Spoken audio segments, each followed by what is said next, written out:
The ideas expressed in City Club forums are those of the speakers and not of the City Club of Cleveland, IdeaStream Public Media, or their sponsors.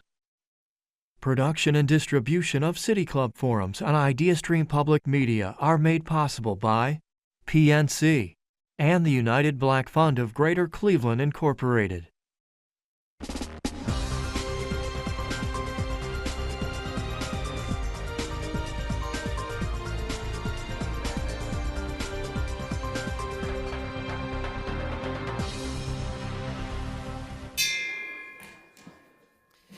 Good afternoon and welcome to the City Club of Cleveland, where we are devoted to conversations of consequence that help democracy thrive.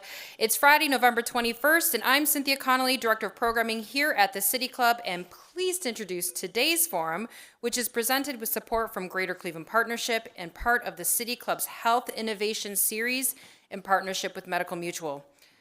Quantum computing may sound like something out of a sci-fi TV show, but the future is here, and it's right in our own backyard. In 2023, Cleveland Clinic and IBM deployed the first quantum computer dedicated to healthcare research. It was part of a 10-year partnership to accelerate that research in healthcare and life sciences. Unlike supercomputers, quantum computers uses qubits that harness the laws of quantum mechanics, making it possible to explore certain complex problems and calculations that are impractical or even impossible for supercomputers. For context, in what would take a supercomputer years to execute, a quantum computer can complete it in hours, if not minutes. This is a complete game changer when it comes to research bottlenecks and identifying new scientific discoveries. And it's not just Cleveland Clinic tapping into this innovative technology. Have we entered a new race to the top in tech? And what does it mean to have one of the first quantum computers powering advanced biomedical research right here in Northeast Ohio? Joining us on stage are three experts directly involved with the quantum computer here in Cleveland. We have Alice Botras, IBM Discovery Accelerator Engagement Program Director at IBM Research, Brandon Musara, Program Administrator of Computational Life Sciences at Cleveland Clinic, and E.G. Nadam, IBM Quantum Senior Ambassador. And of course, moderating the conversation today is Betsy Kling, Chief Meteorologist and Anchor at WKYC. Before we begin, a quick reminder for our live stream and radio audience. If you have a question during the Q&A portion of the forum, you can text it to 330-541-5794, and City Club staff will try to work it into the program. Now, members and friends of the City Club of Cleveland, please join me in welcoming our guests today.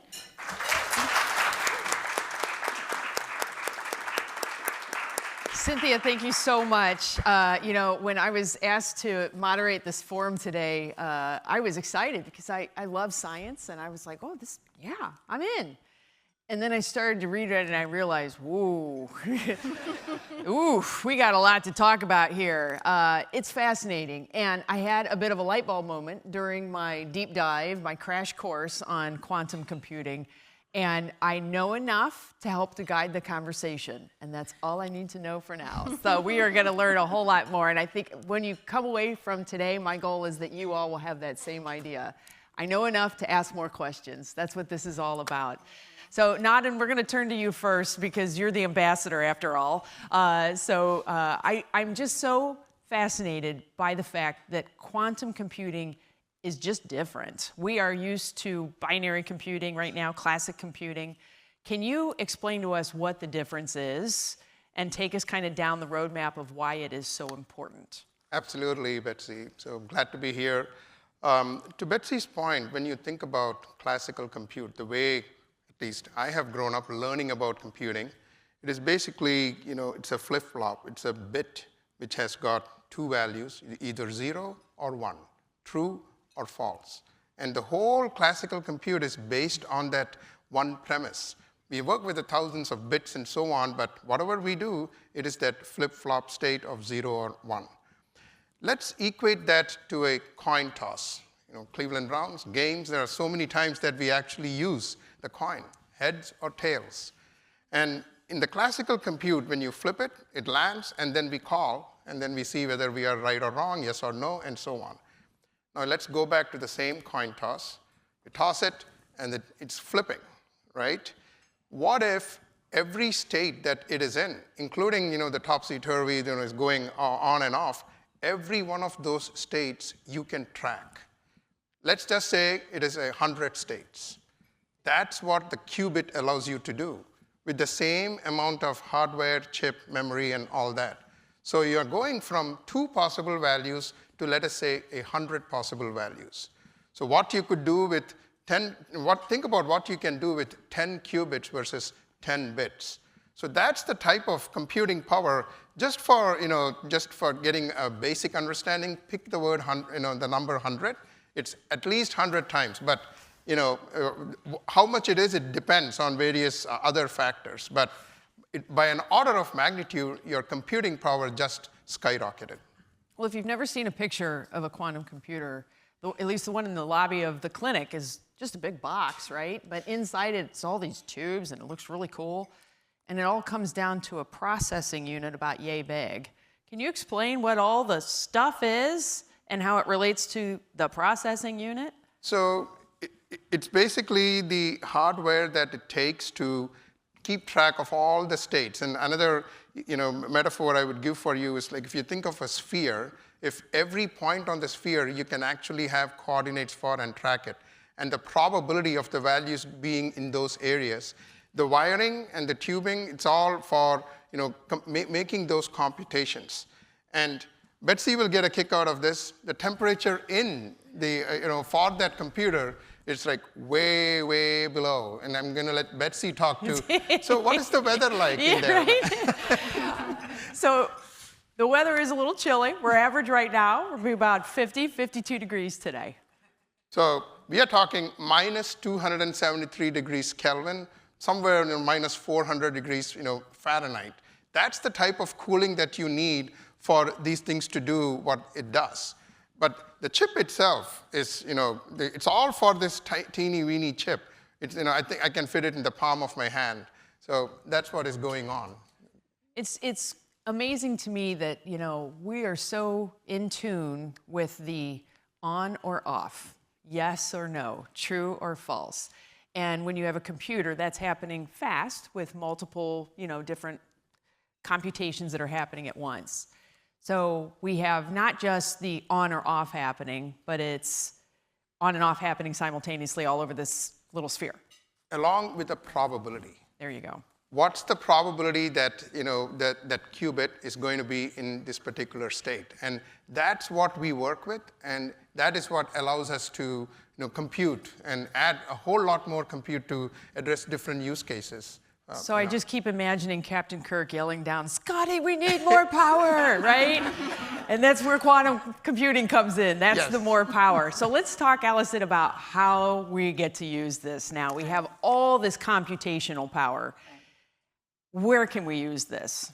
So the biggest application would be around problems we can't address today. So if you think about trying to simulate certain data or simulate certain molecules or proteins, we can't do that today. Even with the most supercomputers combined together, it still wouldn't be able to simulate those things. So we're looking at problems that we couldn't address in the past.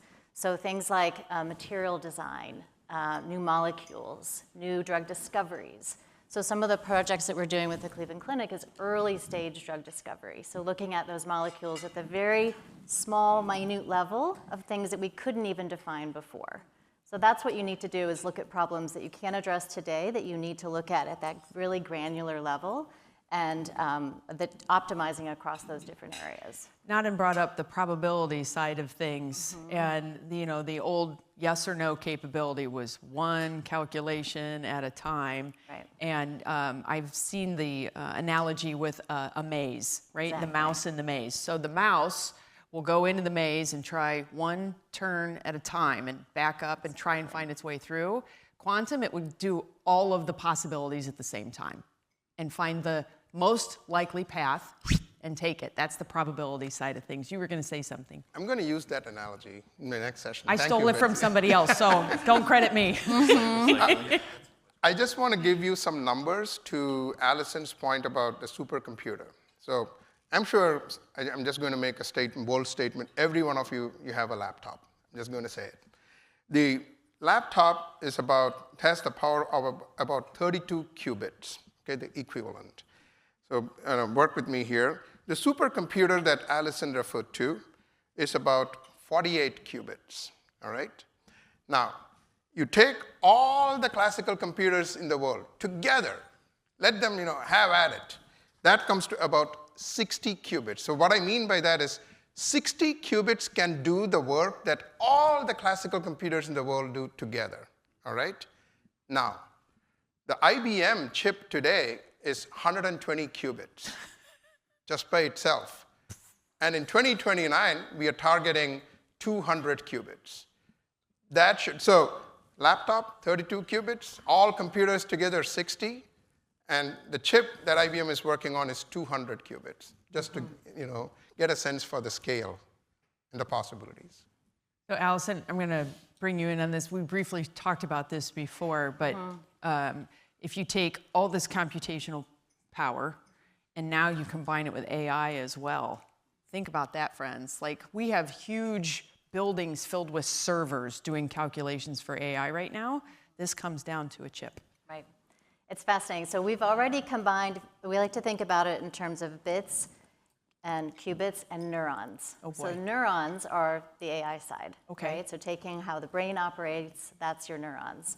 The bits are like the zeros and ones, right? So those are things that people are doing today.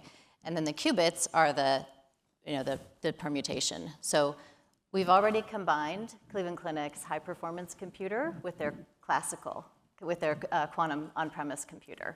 So that combination makes it even easier for the users of the quantum machine to use it more quickly.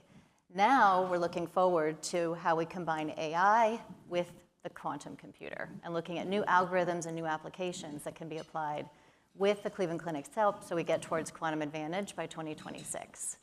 So it's a really exciting time to be part of this partnership. It is, and I mean, it just kind of opens up all kinds of possibilities for research, which is where Brandon kind of comes into the conversation now. So specifically on the medical and life sciences side of things, when you started to kind of get the introduction to this quantum computing, what was your first thought? What did we get ourselves into? We're just scratching the surface with what AI can do. It's kind of table stakes right now. You walk into any professional or personal forum, someone references AI.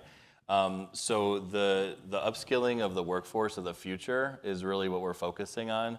Not only do we have a plethora of PhD researchers, clinicians, scientists at the Cleveland Clinic that know enough to be dangerous, but we're not asking a clinician to learn quantum computing overnight, but what they can do is partner with the right data scientists, the right engineers that know how to do the coding, quite frankly, because this is a whole new language.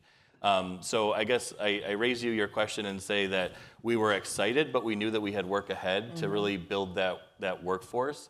And really what underpins putting the Cleveland Clinic's quantum computer or putting the IBM's quantum computer in Cleveland was the Cleveland Innovation District, which is bringing jobs, bringing economic development to the city. And Cleveland Clinic is one of those anchor institutions. We feel like this is just one tool in our toolbox. What kind of questions are being asked?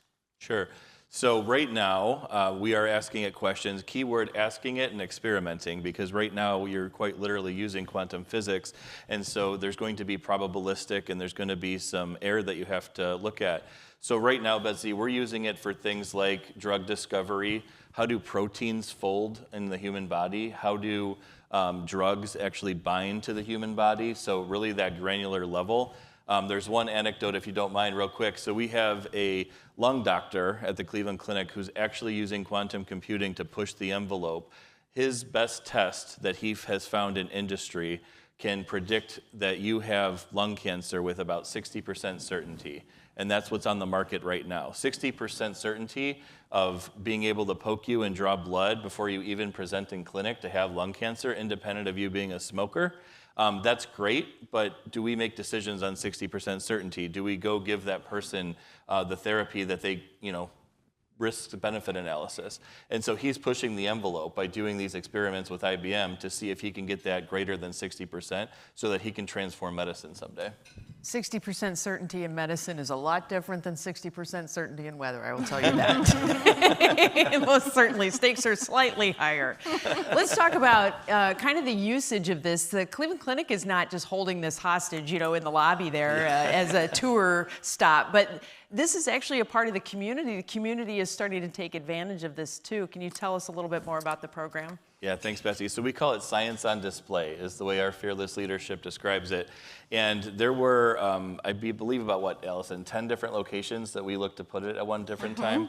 And believe it or not, everyone, we actually had to do seismic studies to understand what the scale showed us. Because if it was too close to Carnegie Avenue, the ambulances going by would throw it off because it needs to be in such a perfect state.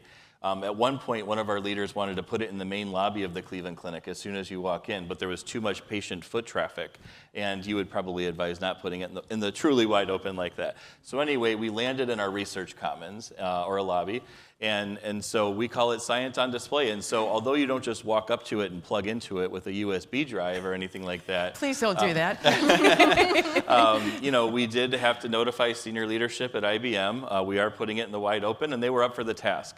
And so what's been really nice, Betsy, though, is we're able to bring people in the community. So I've had middle schoolers and high schoolers, which I see are present today, actually come in and say, I didn't even know this existed, but I want to do that when I grow up. And so that has been like those, if we would have put it, so we have a data center, obviously, like every big business does. If we would have put it in a fireproof, waterproof, earthquake-proof building in a remote location, I wouldn't have been able to do that. And so having it 500 feet from Carnegie Avenue in Cleveland, Ohio is actually really cool. I want to make a connection real quick. We'll kind of pause a second on the vibration and the control factor, and that's where the cold comes in. Can you address, we talked about it having to go to near absolute zero. Why is that so important? And then put that vibration part in there too. So error mitigation is something that is very critical when you're working with probabilistic techniques. And the same number of qubits, the more errors that we can mitigate, the more the accuracy. And for the wiring that is inside to do its job right, it is important that from a hardware standpoint and an environment standpoint, we reduce the number of possible errors. There are multiple techniques. First, the environment, and then software-wise, we are working on more and more techniques to aiming for error correction versus error mitigation. So the fundamental reason for the temperature and the environment is to reduce the possibility of errors. It still happens, so that is why the mitigation techniques are in place and growing. 2029 is when we are aiming for error correction and fault-tolerant computing. So that's the reason. So we're slowing those molecules down so they don't move. We can predict the way they're going to move. Yes, exactly. And if we don't have that, there's the error. Okay, there you go. Molecular motion is a thing. It's an important thing too, right? And just the capability to take anything to near absolute zero is amazing, but to be able to do it on such a small scale, it's next level. Again, we need more power. The Quantum Innovation Catalyzer Program. This sounds really cool, and it's kind of a really good way for Cleveland Clinic to do a little flex, get a little something for it. Can you tell us a little about that? Yeah, thanks, Betsy, for bringing that up. So we're in the middle of our second cohort of the Cleveland Clinic Quantum Innovation Catalyzer Program. I'll let you repeat that. So that being said, everyone, we actually partnered with a venture capitalist firm out of Silicon Valley, and they've committed to bringing almost $250,000 to the table per company. That's going to be matched by Cleveland Clinic through some type of in-kind contribution, whether it's time on the computer or our expertise, our know-how.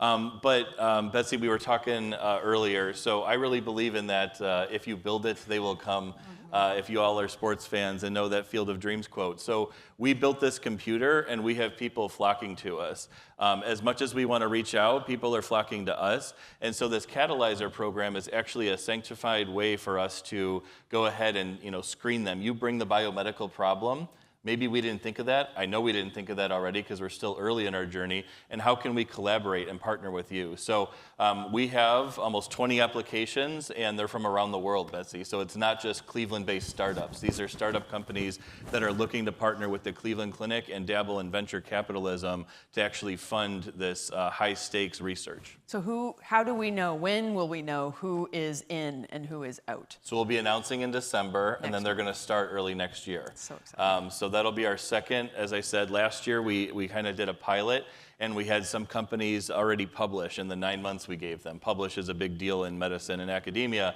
publishing your findings in peer-reviewed journals and such. So yes, so stay tuned, but we look forward to selecting those committees. That's what I'll be doing over Thanksgiving, is looking at applications. So Cleveland is on the map, y'all, the global stage yet again. Yeah. Allison, when we talk about these quantum computers, there's not many of these around. Right. I was just going to say, building on the build it, they will come, I think the special thing about having an on-premise system that's dedicated to healthcare, so this is the first IBM quantum computer in the world that is dedicated to healthcare and life sciences. And it's right here in Cleveland. So really, really excited to be a part of that. And by building it, we're bringing in not just startups and things like that, but also bringing in international programs that are now coming to Cleveland. So one example is the Coding School. That's an international program that does education in AI and computation and quantum computing. So they have a program called Qubit by Qubit. Well, normally kids would sign up and join online. Because we have a system here and we partnered with the Coding School, they hosted a class for a week, a full summer camp, here physically in Cleveland. So we partnered with Cleveland State University and the Cleveland Clinic and IBM and hosted them in person. We also educated educators. So high school and middle school teachers came for that. That wouldn't have happened if we didn't have a physical system here and the investment from these different parties to do that. Another example is with the Greater Cleveland Partnership and reaching out to the community. Brandon and I have spoke on a couple of different occasions for large-scale education opportunities for students in the community. And what I think is really special about Ohio and Northeast Ohio in particular is the connection with, the very first high school in Ohio focused on technology. I don't know if you all knew that. John Marshall School of IT is the very first school in its entire state focused on technology. And they're here. And our first intern, as part of the Discovery Accelerator project with the IBM and Cleveland Clinic, was a high school student from that school. Similarly, the state of Ohio is the very first state in the country to have computing standards defined for K through 12 education for quantum computing. Who does that, right? Like, that's really special. It's really great. So it's one of those things that, yes, it helps to have a PhD and know physics and high advanced math, but you can start early. You can start to tackle these concepts early on at a young age, and that just makes me so proud to be part of this partnership and proud to be a Clevelander and part of, making an impact in the community. Naden? I wanted to, so in addition to what Allison said, I wanted to give a broader perspective on what IBM is doing. The fact that Cleveland Clinic is doing this with IBM is incredible. But globally, I wanted to share some numbers, and I cannot remember these numbers like Betsy remembers temperatures. So I have to, be I just guess anyway, it's fine. So there is an IBM quantum network that has got companies around the world, and there are 300 plus companies that are part of that, with 600,000 users, 50 industry clients, 40 quantum innovation centers, this being one, Cleveland right here, in your backyard, there is one, 39 others around the world, with 8 of them have on-prem dedicated systems, like Cleveland does. There are 125 plus members in the QIC, 170 academic and research institutions. So last time I was here, there was, the faculty from different universities in Cleveland, Cleveland State and others were there. And there was a session that Cleveland Clinic organized as an accelerator program. So being part of that network is extremely important for such collaborations. Since 2016, IBM has deployed 60 quantum devices less than 100 qubits, 25 quantum computers, more than 100 qubits, 85 systems deployed, and then 3 trillion plus circuits run on our systems. So just wanted to give a sense for who Cleveland Clinic is partnering with. I mean, you see the 3 letters, but there is access to a global network, a global ecosystem. So yes, locally in Cleveland, but can scale globally. But you got to have people to run it. Yes. And you got to have people to service it. And you got to have all that infrastructure around the actual hardware to make it all happen. So let's kind of dive in on the future now, right? How do we establish Cleveland as the place to be for quantum computing? How do we do that, Allison?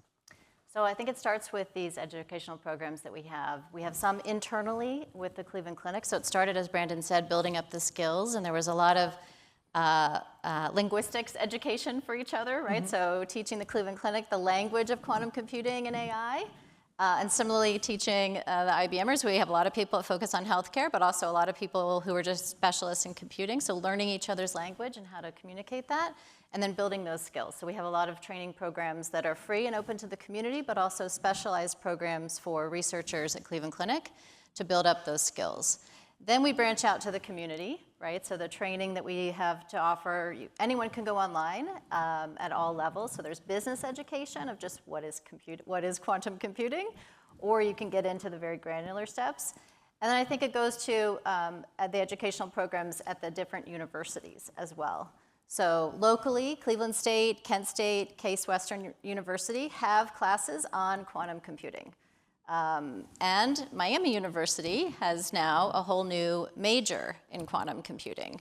So having more and more opportunities like that will help build that workforce of the future that's needed to help run these and know how to take advantage of the increased computational power that's coming. And just to piggyback off of that, so believe it or not, everyone, there is that we know of, no undergraduate degree in quantum computing right now. That just kind of tells you how new it is. You can go get a master's, you can get a PhD, you can get certifications. And so Miami's strategic plan, Miami University of Ohio in Oxford, in case you're not familiar, they actually approached Cleveland Clinic and said, next fall, we are coming up with the first undergraduate degree in quantum computing. Can our students train on your hardware, being the computer? And we said, absolutely. So that just goes to show you that you don't have to actually be in Cleveland to reap the benefits of this machine. It's all accessed through the cloud. That's when I made the joke about plugging in with the USB drive. We don't actually have people in the basement like coding in the dark or anything like that. We actually, this is all accessed through the cloud.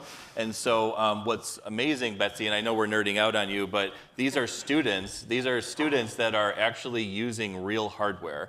Nadam and Allison would know that a lot of students don't actually get to use that. They use what are called simulators. And simulators are great for what they're intended for, but this is actual hardware. So long way of saying that in the spirit of if you build it, they will come, our neighbors all the way down in, southwestern Ohio, they actually want to be part of the Cleveland Innovation District as well. Naden? So the students of today going to a college, they can avail the courses that Allison and Brandon talked about. But if you think about the kid who is going to middle school today, kids, grandkids in the community, in your families, what can they do so that when time comes, they can be better prepared to go for the very same courses in the future? And I have some tips on that, because you asked about the future, so we need to prep the children of today for the future, right? So it starts with courses, and what children can focus on is, from a mathematics standpoint, linear algebra. That's fundamental. Probability theory. These are all subjects that they can come to grasp with so that they are better prepared. On physics, quantum mechanics. In the comp science, the classical computing principles. So I want to digress a bit here. Please don't think that the quantum computers are replacing the classical. That's not what is happening. The classical computers still exist. They will reach out to the QPUs, the quantum processing units, for quantum computing. Just like we reach out to GPUs, graphical processing unit, for AI. Excuse me. I want to paint a broader map for you. Let's say you're going from point A to point B. You can walk, you can bike, you can drive, or you can take a flight. So in this journey, you can continue to use the classical bits, the CPUs that have long stood the test of time for certain use cases. When you feel that you need more power, you want to explore new problems, you take a flight. For a different type of problems, you take a different flight. That would be the GPU with AI.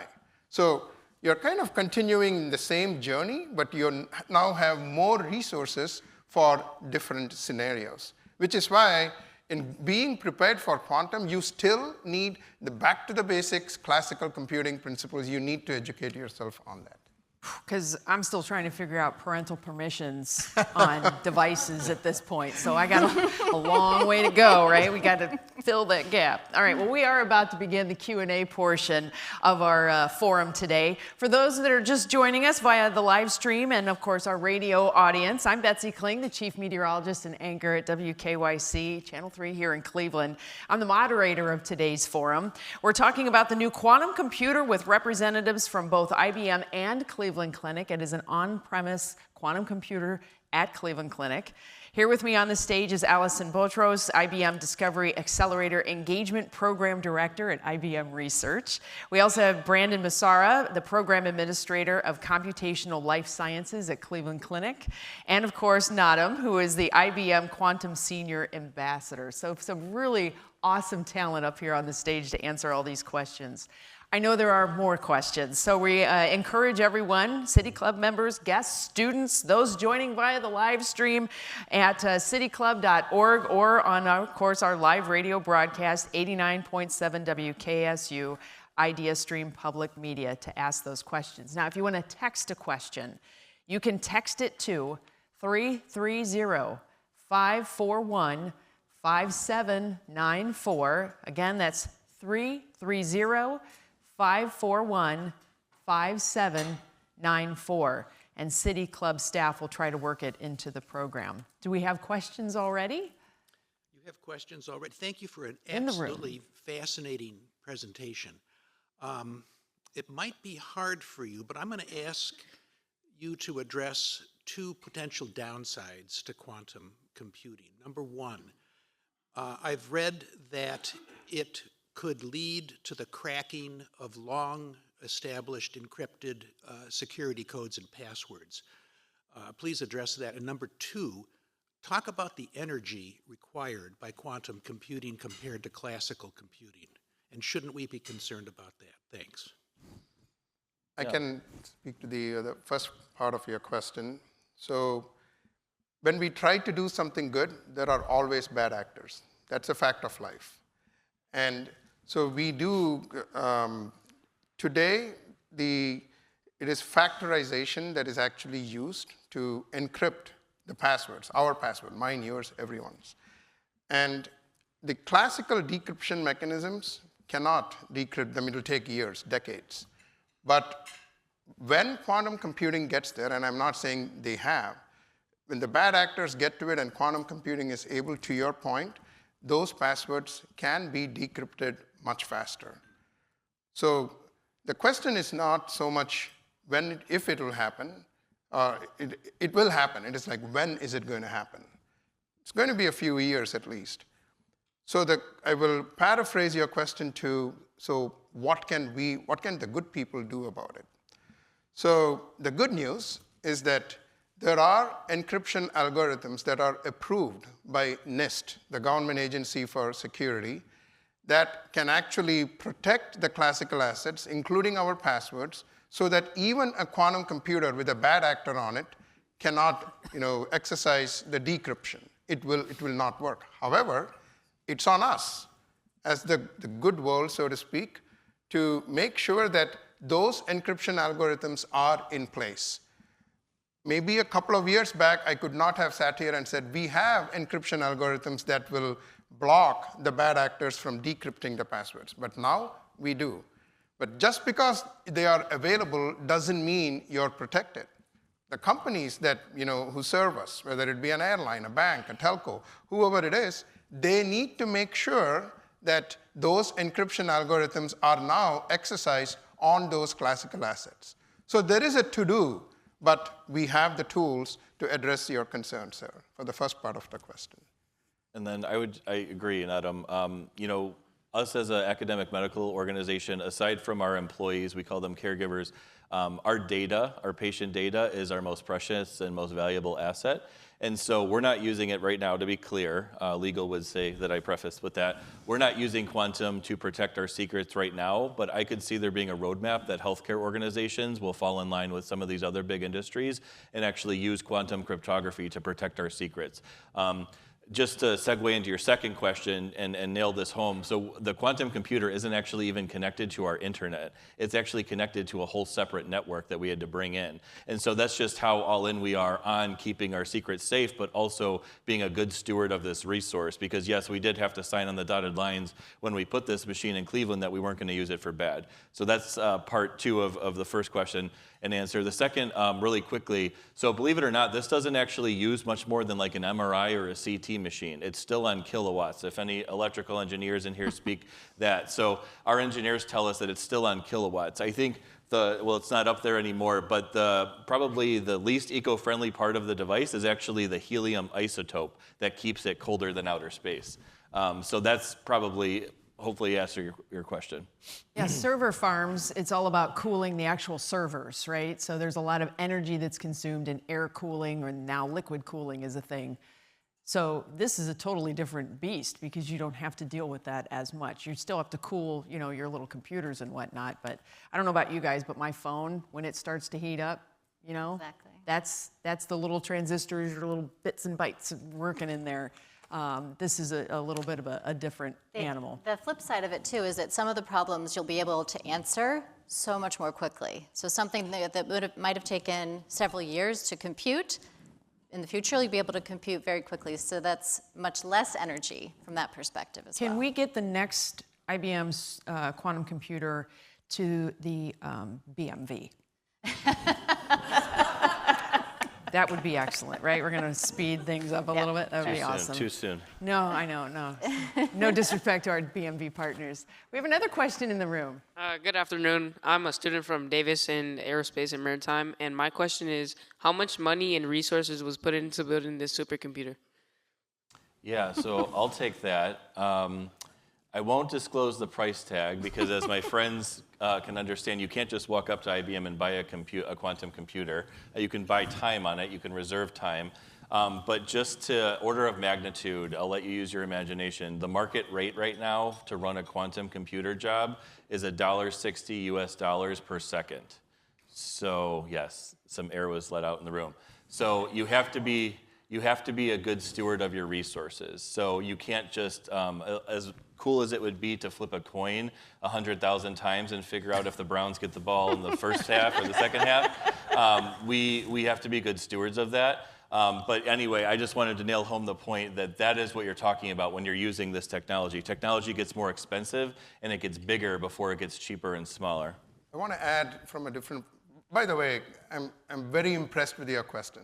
As a middle school, high school student, it's a very. You are the future, by the way. You're thinking about what it takes, right? Yeah.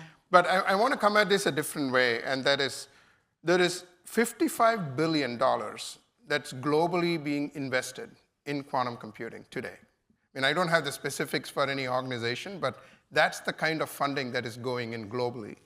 And in the United States, in the Quantum Initiative Act, there is $1.2 billion. So, you won't see this type of investment unless you see promise. And that's what, Cleveland Clinic is an example of that. Just a little more specifics. So in financial services, is the stock going to go up? How is my portfolio doing? The risk management is 10 to 20 billion. Energy, environment, and utilities, it's for solar conversion, it is 10 to 30 billion. Healthcare and life sciences overall, drug development, it's 40 to 80 billion. So there is incredible investment happening. I hope that addresses another aspect of the question you posed. $1.60 a second. That's what I came away with. $1.60. You better be on point when you ask that question. You know what I'm saying? It's not like AI where you're like, oh, what's this? No, I didn't mean that. What about this? Yeah, no, you want to be specific. Another question in the room. Hi, I'm Nikshatra. I'm a high school senior, and I'm part of the City Club of Cleveland's Youth Forum Council. Recently, I've become interested in computational neuroscience, and I know you guys talked about what the youth can do to get involved in this field, but what strengths specifically do you think that our generation, the youth, has to bring to this field specifically? Great question. I'll start. So I think it's your adaptability and that growth mindset and learning new things. So staying curious and adapting to new technologies. I saw a statistic that was something like by the end of the 2030s, 40% of skills today will be not needed. So if you think about some of us who grew up and develop your skills and that's your skill for life, that won't exist anymore. And I think the next generation, that is not how the world works, right? You're always adapting and learning new things. So I think embrace that and continue to have that curiosity to learn new things and be adaptable to new technologies. I was just going to say, as selfishly, the largest employer in Ohio, the state of Ohio, the Cleveland Clinic is, I would, if I could go back in time, I love this question, I would take more math, and more sciences. So I originally wanted to be a clinician, and then I pivoted to going into healthcare business. Anyway, the Cleveland Clinic will always be in the news about how many nurses and doctors we can hire. But don't forget, we have an entire research enterprise of thousands and thousands of caregivers. And so by taking these classes, even all the way middle school, high school, and graduate, et cetera, we just want to make sure that we're building that talent pipeline. Because the clinician, the people at the bedside get a lot of the attention as they well deserve, but we also hire data scientists, we hire PhD researchers, what's called a postdoctoral. So just wanted to layer that in. Were you going to say something? Yes, so if I were to go back and learn what I learned when I went to school, what I would do differently is think about how do you apply what you learn. And I was a student, I would just go to class, do the homework, get the whatever scores needed, and move on. I myself never really thought about where can it be applied. So my recommendation to you, I'm not going to get a second chance, but you have your chance now. So think about, for your generation, for your mindset, what are the outcomes that you are looking for that you're not getting today? And let me tell you, I cannot do that. I'm not of that generation. So you are the best person in your generation, to look for what outcomes you would want. And then try to see which technology is going to best address that. Is it quantum? Is it AI? Is it cognitive computing? And there are many different technologies. So then you start with the end in mind. That's what I would say, which I didn't do when I went to school. There's definitely some things that are going to continue to grow, and they're really not inherently going to change, right? Basketball 20 years ago, 40 years ago, 80 years ago was still basketball. Computing is totally different. I hand my phone to my 10-year-old daughter for her to fix stuff. And she just knows. And she's not afraid to play with it, I test software for our weather computer vendor, and they hand it to me because they go, break it. They want to know where it's gonna. I got no problem. Buckle up. Let's go. Right. So I think it's just that innate curiosity of our younger kids combined with their just adaptability to technology. You don't have to learn all the background that we have had to try to learn. Yeah. And we're kind of old and we're set in our ways. I still have very specific ways that I do things. I write my forecast on a piece of paper. I have people on my team that only put it in an iPad so they can keep it. I have notepads stacked in a closet, and they have off file. So it's just a little bit different way of thinking, but it's just going to continue to catapult into the future. It's really cool. What's the possibility, the next steps of maybe some other companies can take advantage of this? And explain to us why they should all be clamoring to come to Cleveland to take advantage of this. Mm-hmm. Thanks. Yeah. Do you want to touch on what it takes to build a quantum computer real quick, and then I can augment the question? I'll just pass on to you. Because this is very Cleveland specific. Yeah. Sure. So I think, we want to be a frontier. We want to be that pioneer that goes and really sets the path of what quantum's going to be good at and what's it not going to be good at. Because hopefully it's been clear today, it's not going to take over what we call classical now. But to your point about using it in other industries, we already talked about security, but think about the widgets at the end of the day. So Cleveland Clinic is using it on a molecular level to come up with drug discovery. But imagine if we could work with a big healthcare life sciences vendor in the region to come up with that next best durable medical equipment, or that next best way to care for patients. So I hope I'm not taking too many liberties with your question, but if you come to Cleveland Clinic and have a healthcare life sciences problem, we wouldn't close the door on you. We'd entertain the idea of working together, especially a Cleveland-based company, so that those Swagelok dials that you're seeing could actually be found on the floor of the H building of the Cleveland Clinic Heart and Vascular Center or something like that. My question is, to what extent are all these research investigations dependent on funding from the National Institute of Health, the National Science Foundation? Yeah, so I'll take that one to start, but I know you guys aren't immune to the funding cuts and what have you. So we're a heavily NIH-funded institution at the Cleveland Clinic Research Enterprise. We were detrimentally hit, but we found a way to persevere by all of the chaos that ensued at the beginning of this year. But that doesn't mean that we stopped our research, so the projects still go on. As a matter of fact, that anecdote I said about the pulmonologist using quantum for lung cancer detection, he actually has a philanthropic grant from our foundation at the Cleveland Clinic. So I guess that's just another example of, if the government's not going to pay for it, we still feel that we can proceed, and we reached out to our gracious donors to actually fund that project for a couple of years. But I don't know how much time we got, Betsy, to talk about the government funding. Just a line. One sentence, please. Does that help with your question? So if we don't get the NIH, NSF resources that we're looking for, that's great. This is a big space race of quantum computing, but we still want to make sure we're good stewards of our finances and come to partners. So another example I'll conveniently use, that venture capitalist firm that I talked about during our quantum catalyzer program. We weren't looking, so we're a not-for-profit healthcare organization.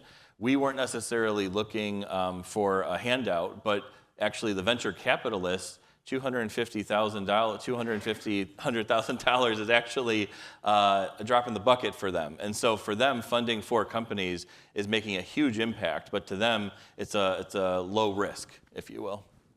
I just want to add, this is just a data point, which is in context here. Our VP of research, he was leading all the research, including quantum, is now the Undersecretary of State in the Department of Energy. Why am I sharing that? Because the administration is obviously seeing promise in quantum. Otherwise, why would they want an industry leader like that to be in that role? So to me, that is a ratification that it's not like all funding is going to go away. There is incredible interest in seeing what quantum can do for the humankind overall. It's a great point to make. Another question. Hello, my name is Alexander. I'm from Davis Aerospace and Maritime High School. Thank you guys for having us.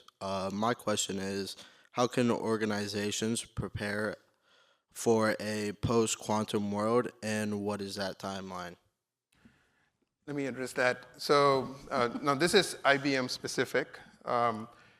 We have a program, so when I go and talk about PQC, post-quantum cryptography, which is what the question was about, we have technologies, we have tools that enterprises can use. The first tool is it's a Guardian Cryptography Manager. What that does is it will go through all the IT assets. It could be an application, it could be an HTTP server, it could be a hardware, it could be an operating system.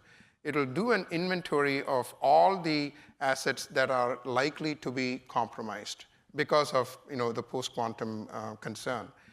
And then there is what we call a remediator, and there is Explorer, sorry. The Explorer actually sees, okay, are there things happening? Is it in the code, in the application? Are there violations that can be detected? So you kind of assess the probability of them being compromised. And then there is the remediator. What that does is it actually determines what encryption to be applied to that and how to go about doing that. So these are tools that help enterprises to be better prepared to protect the classical assets. And IBM provides that. So that's a step that companies can take to be safeguarded against a potential breakthrough in the future. Nadam, do you think that we're going to have quantum computers in our pockets someday? That's a loaded question. The quantum chip can be in the pocket, yes. But size, over time, you will see how, this didn't exist, 20 years back. And look at how much power there is in a handheld device. So I see quantum kind of going the same route, but it'll take a bit more time. Yeah, I'm being facetious because the only thing I would add to that is I like to use the example, I don't imagine us having them in our pocket anytime soon, but maybe Apple or Google will encrypt our precious data on our phones with quantum cryptography. So that is done at a remote center, but I get asked that all the time when we give questions, when we give tours of the machine, are we going to have this in our pockets someday, just like we thought with computers as big as rooms back in the day? Yeah. Yep. It always reminds me of the computers that were in, NASA. That was literally an entire room, and now we have phones that we're carrying around with us. It's just incredible. Another question. So you've mentioned how the different chemical processes going on with the quantum computer, also with the neurons. Does the investment in Cleveland Clinic with the Neurological Institute and also the largest brain study ever, is there any correlation with figuring out the brain and quantum computers and how those chemical processes might go about, or anything in that sphere? Do you have any thoughts you want me to? So the building itself, thank you, Michael. So the building itself is not going to be quantum powered or anything like that. However, we are up here talking for 60 minutes about quantum, but as part of the Discovery Accelerator partnership, this 10-year, 100 million plus partnership that we have with IBM, we're using all their spectrum of technology. So that just underscores the point of quantum in and of itself isn't going to take over. We actually have some projects right now that are using IBM's AI technologies, for instance, to look at sleep disorders and look at aging and other things. And so that all relates to the neurological part of your question. Out of the gate, though, will the brain study want to use quantum someday? I would imagine. For their research, but it's not like powering anything, or it's not doing anything with the Institute just yet. I meant more, could the brain study be an advantage to figuring out quantum computers?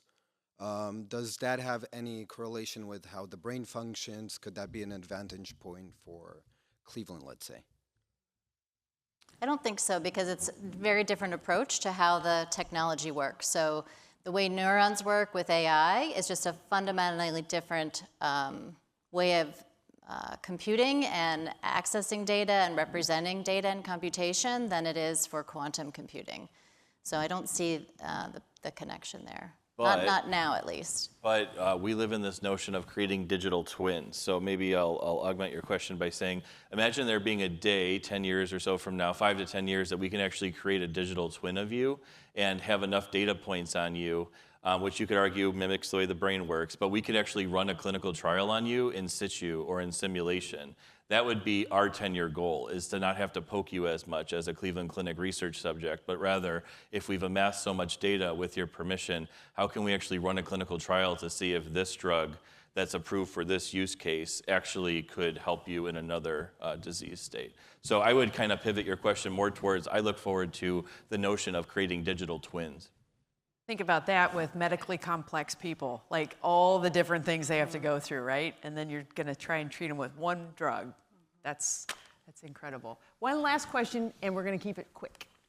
I want to ask real quick about time, money, and education. So $1.60 a second for running this. That's great. Props to the clinic for bringing this into town. But we're educating all these students right now in IBM, Google, Microsoft. Everybody's talking every year, we're going to reach quantum supremacy, quantum advantage, whatever everyone's calling it. But we still don't have these devices everywhere yet. We're educating a new workforce. Are we doing that too early? Do we need more interventions by private industry or government to bring these devices into play so we don't have a bunch of trained workforce not actually in jobs and not actually having an economic impact? So we have about 1 minute left. So TLDR on that is that we are still experimenting. It's not like we have success coming out and advantage, and we are still experimenting. So to do that, we need to work with the computers we have today before it scales out to a device in our pocket. So we will get there, but not ready yet. I don't think it's too early because there is access to quantum computers online today, right? So anyone can go on to IBM and get 10 minutes of, it doesn't sound like a lot, but it actually is a fair amount just for learning and starting some experiments. So I think it's important to start now. Yeah. It's a good question, though. It's a really good question. It is definitely something a lot of parents are starting to think about, like, wait a minute, where's Junior going to go in 10 years? What should he study? Is there going to be a job? He's going to live in my basement. This is what my parents asked me when I went to journalism. But anywho, thank you so much, everyone, for joining us today. And of course, Allison, Brandon, and Nadan for being a part of our City Club Forum this afternoon. Forums like this one are made possible thanks to generous support from individuals like all of you and all of you on the radio and online as well. You can learn more about how to become a guardian of free speech at cityclub.org. Today's forum was presented with support from Greater Cleveland Partnership and part of the City Club's Health Innovation Series in partnership with Medical Mutual. The City Club would like to welcome students joining us from Davis Aerospace and Maritime High School. So great to have you here. Hope you found lots of inspiration for future studies. And of course, we would also like to welcome guests at the tables hosted by Crown Castle, Data, Infrastructure, and Fiber, Cuyahoga Community College, and Greater Cleveland Partnership. The City Club will be off next Friday for November 28th. Of course, that's the holiday break. But we will be back Friday, December 5th with Congressman Greg Landsman, who represents Southwest Ohio. He's going to be discussing his new Great American Comeback Plan, which was just announced earlier this week. You can learn more about this upcoming forum and, of course, others, and get your tickets at cityclub.org. Thank you once again to our guests, to our members and friends of the City Club. I get to ring the gong. This forum is now adjourned. For information on upcoming speakers or for podcasts of the City Club, go to cityclub.org.